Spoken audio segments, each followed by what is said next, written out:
पहिलं मत द्या MSCBसाठी.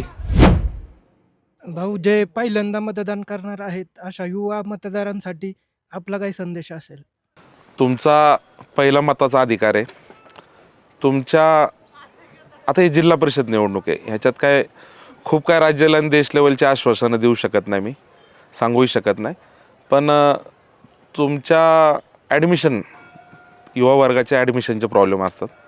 18 झाले की तो समजा ग्रॅज्युएशन झालं की त्याला पोस्ट ग्रॅज्युएशनसाठी ॲडमिशनसाठी तर थोडं माझ्या अनेक वर्षाच्या संघटनेच्या काम केल्याच्या अनुभवामुळं ॲडमिशनच्या संदर्भात मी चांगलं गाईडलाईन्स करू शकतो किंवा मदत करू शकतो.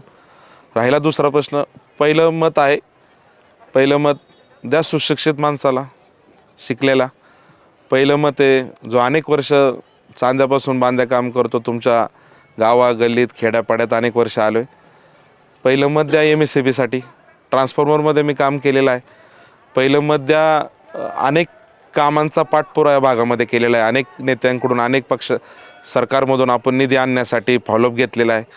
आणि पहिलं मत द्या की रोखठोक अजितदादा पवारांसाठी, विकास पुरुषासाठी, अजितदादांसाठी पहिलं मत. हे जो महाराष्ट्राचा पहाटे 6 वाजता कामाला लागणारा माणूस आहे, पहाटे 6, 6:15ला ते फील्डवर असतात. मग ही तरुणाईची जी क्रेज आहे, हे काही जो एक आदर्श आहे आपल्या सगळ्यांसाठी. आज दादाचं वय नाही म्हणत 63-64 असेल, पण आज माणूस तो किती ऊर्जावान काम करतो.